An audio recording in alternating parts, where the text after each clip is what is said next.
population and figure out what enabled secrecy and control. And the thing I found, the number one thing I found, was divide and conquer between men and women.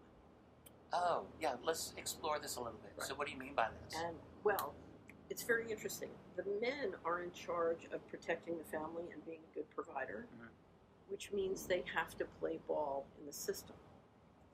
Right? And if they don't play ball in the system, the women trash on them for not being good providers.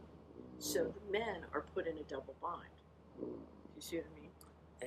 They have to compromise their life to whatever extent possible to get the job, make the money, be part of that system, Right. and provide for their family. Right. So they have to play ball, with the tapeworm, and the women are scared. Your job is to go, make money and get along with the tapeworm so I can have a nice life. And there's a lot of double binding back and forth between men and women that is extraordinary. Now, if you look, one of the things that first happened to me when I became an investment advisor working with individuals, which I no longer am, but a lot of my early clients were men and women. And the men understood the financial side of the economy, and the women understand the human and human and sort of intellectual capital side of society, but they couldn't. They were like the French and German. They couldn't hear each other. Okay. And they'd literally been taught different languages. And they've been taught not to honor or recognize each other's language.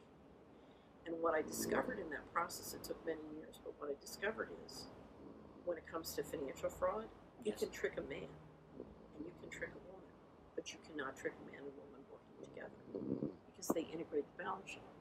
That's interesting. Right, but they were all trained and sort of managed to not talk to each other.